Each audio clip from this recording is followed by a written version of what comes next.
We good? Yep. Okay. So we did number systems. I'm Lea and that's Jen. So just a little background. Number systems are used for counting, determining order, comparing amounts, performing calculations, representing value. Basically, when we did our research, we found that number systems can include everything from, probability, you need to know about your numbers, to shapes, how to count, the sides. It's basically everywhere in math. So the real key here is to learn about number relationships. And just as an example, we took the number 7 and the different ways to represent the number 7 to your students. So 7 is 7. It's also made of 2 and 5. It's made of 3 and 4. It's made of 1 and 6. 7 can also be explained as a number that's bigger than 4. It's bigger than 5. The number 7 is smaller than 10, and it's also 3 away from 10. So there's all different types of ways to actually teach your students how number relationships develop and different ways to look at a number and how it's composed and all the different representations of that number. A little bit more. According to the NCTM standards, number sense develops as students understand the size of numbers. They develop multiple ways of thinking about and representing a number.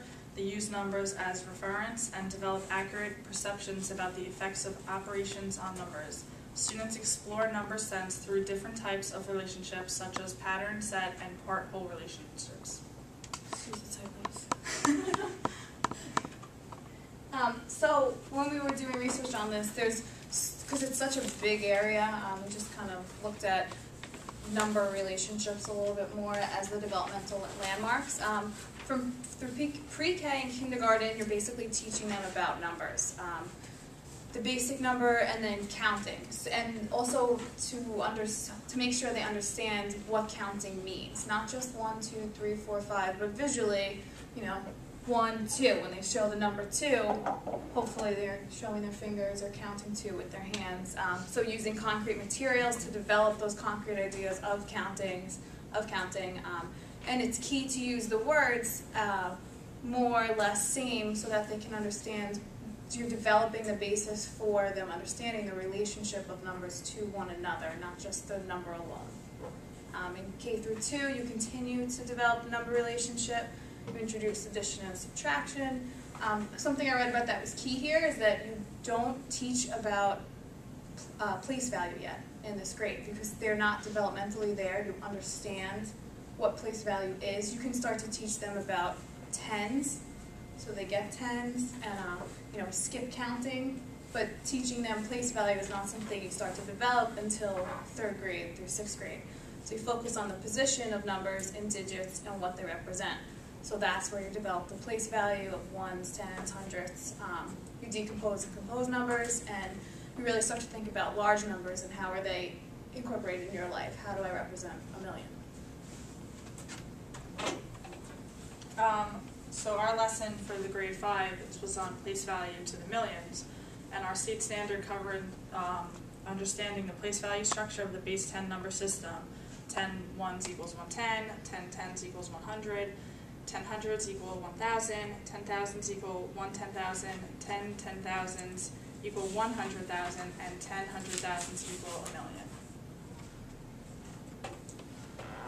So the big ideas for this lesson were to represent numbers in more than one way. We want them to be able to write in standard form, in expanded form, and Word form. Word form. Sorry. By doing this, it gives them a way to see the number in all different ways. So we want them to be able to represent 321 as 3 100s, 2 10s, and 1 1. And that also goes into the groupings of ones, tens, hundreds can be taken apart in different ways. So when we're looking at that big number, it's not just one big number, it's represented in other ways too. The learning objectives for our lesson. At the end of this lesson, students are going to be able to view each number by themselves, each having their own value. They're going to be able to match the numbers to base 10 blocks, display correlation correctly, represent 72 as 7 groups of 10 blocks and 2 single blocks, and they're going to be able to assign numbers to their correct place value. Okay. So we're going to start our lesson. What we're going to do is we're going to pass these sheets out to you, along with some base 10 blocks. And what we're going to have you do in groups is to represent these two numbers, which are given to you in word form.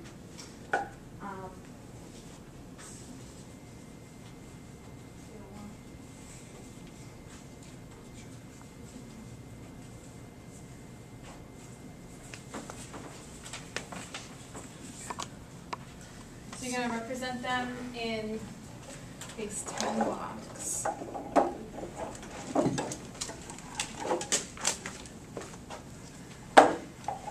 To the best of your ability.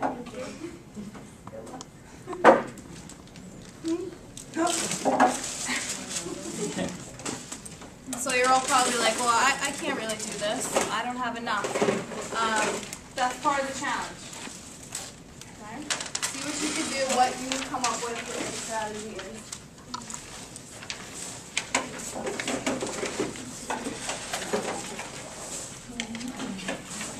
Do you remember what they said? The cube is a thousand.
So what are some of the problems that you're having?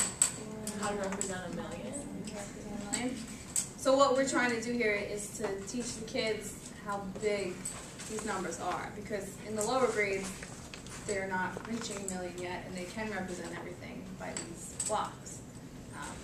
So first off, we're trying to make them see how big of a number it is, and then we're also going to teach place value. So now I'm going to ask you guys, based on the tools that you do have, if you had unlimited amounts, how would you represent it?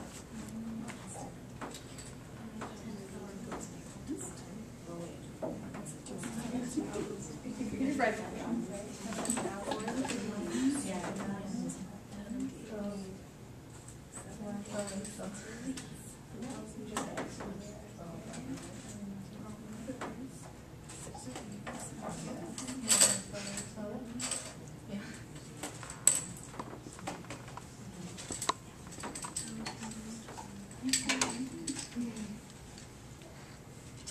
Good? Yes. So much smarter than fifth graders. Okay, so now we're going to have you combine with the group next to you and just discuss how you would represent that number. So tell each other your answers and discuss if they're correct. Oh!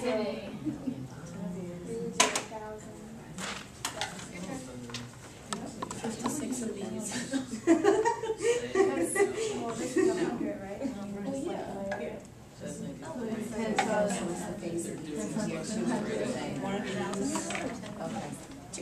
What's the 2,000 would be 2 of these, and then 20 of these. Yeah, 10 times the thousand. Yeah, for what? That's true. How many of these? 3 of these. 1,000. Oh, you're doing the 800? I haven't got to sleep yet. I'm nervous about this. Yeah. So,